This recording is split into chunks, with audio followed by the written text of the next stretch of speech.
philosophy? Philosophy means love of wisdom. So philosopher is someone who loves wisdom. What is wisdom? What does it mean to love it? What is wisdom? There's a Socratic quote that goes something like this. Anyone can get angry.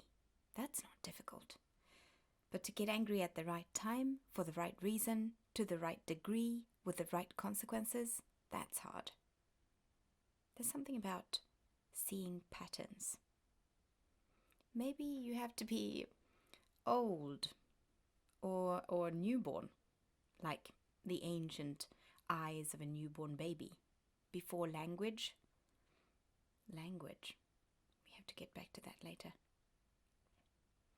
When you're in your 20s, you're streetwise, and later you're knowledgeable, experienced.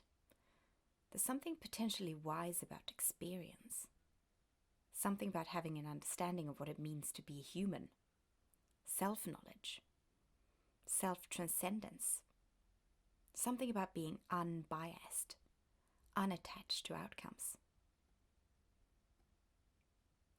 Wisdom is memory without the emotional charge.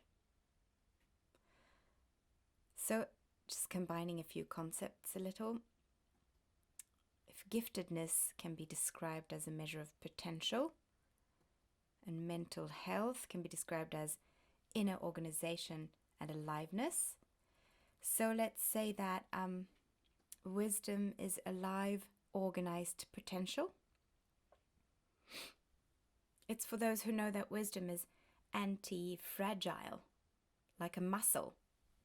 It must be poked, lest it withers.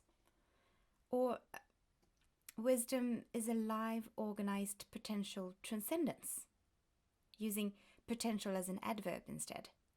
Or maybe wisdom is poked, emerged, transcended potential. I don't know. I'm just philosophizing a bit, trying out thoughts, daring to go where the thought leads me. I don't need to stay anywhere, mind you, just shining a light over some interesting terrain here, checking for resonance. Does this work? How does it feel in my body if I put it this way? That kind of thing.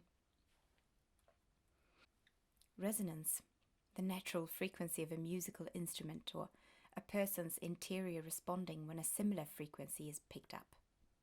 Responding. Must get back to that too. It's important. But okay, love.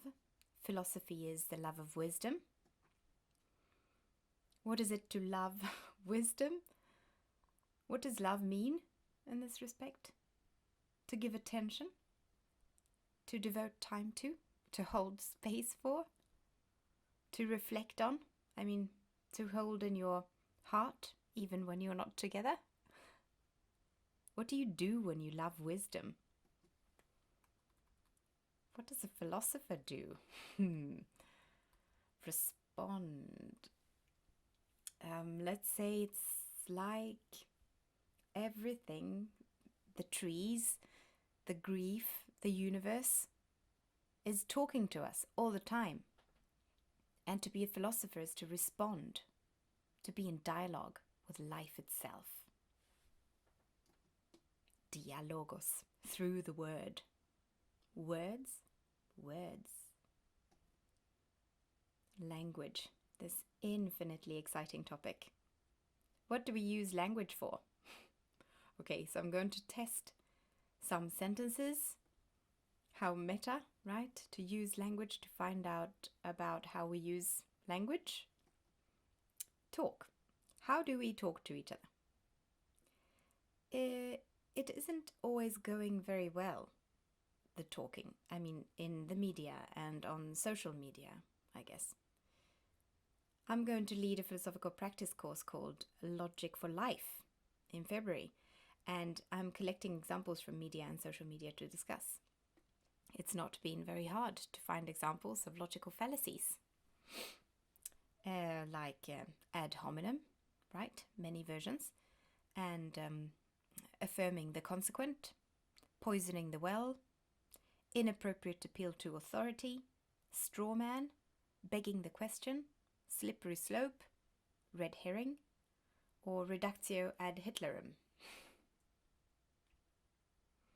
Listen. How do we listen to each other? Interpretation, hermeneutics, meaning, talking, listening, dialoguing, argumentation, polarization, false premises, true premises. What's the first premise? What's the first premise for a community of inquiry? A community of inquiry. In philosophical practice, we talk about creating communities of inquiry rather than, each preparing their case and arguing for it and getting slaughtered by everyone else, and the last one standing wins. And I don't even want to talk about that anymore. Socrates used to walk around in ancient Greece, this is an unverified story by the way, and ask people questions like, what's the way to the fish market? And then he'd ask, all right, and what's the path to eudaimonia? Eudaimonia, flourishing, happiness in the broad, great way, of course, like the oak tree that emerges from the acorn. And people couldn't say what the path to eudaimonia was, and Socrates was like, what? You know the way to the fish market, but not to eudaimonia? When eudaimonia is so much more important. How do you find your way to eudaimonia? Okay, I'm going to try something. Humor. Self-referential humor, says contemporary philosopher Lydia Amir, is an evolutionary function that inactivates behavior that could lead to counterproductive actions. Self-referential humor inactivates behavior that could lead to counterproductive actions. She also says that humor helps us hold paradoxical positions. Humor helps us see that two opposing perspectives can be true at the same time.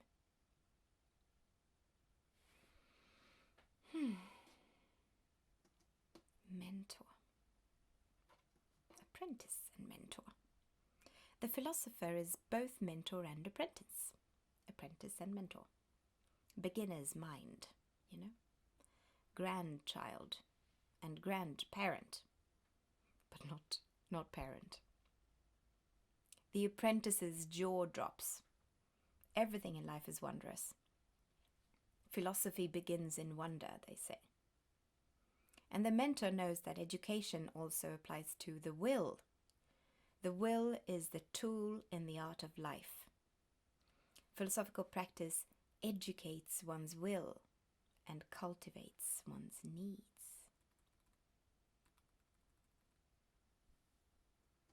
Questions. Sometimes, before and after Corona, my philosopher colleagues and I lead Socratic events like panel and audience discussions or philosophy and food kind of thing in a restaurant or other venue. Sometimes we provide the topic, usually a question like, what is courage? Or what is the difference between a friend and an acquaintance? Or do we have free will? In what way? Or sometimes we let the audience pick a topic. And once it became, what is appropriate behavior towards beggars? I'm really sorry, I don't know the more politically correct term. I'm not a native English speaker, so I'm sorry if I've offended anyone. But anyway, it was very interesting. It's a hard topic. It stayed for a long time. Being a dialogue moderator is a super interesting endeavor and incredibly valuable experience. You never know what people are going to say, so you kind of need to be prepared for anything and still hold the fort and make sure the atmosphere is enjoyable, or at least endurable.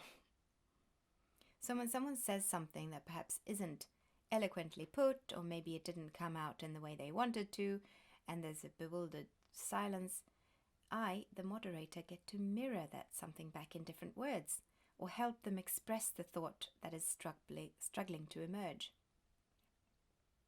Socrates' mother was a midwife. So to him, A philosopher's role is to help people give birth to their own thoughts and ideas.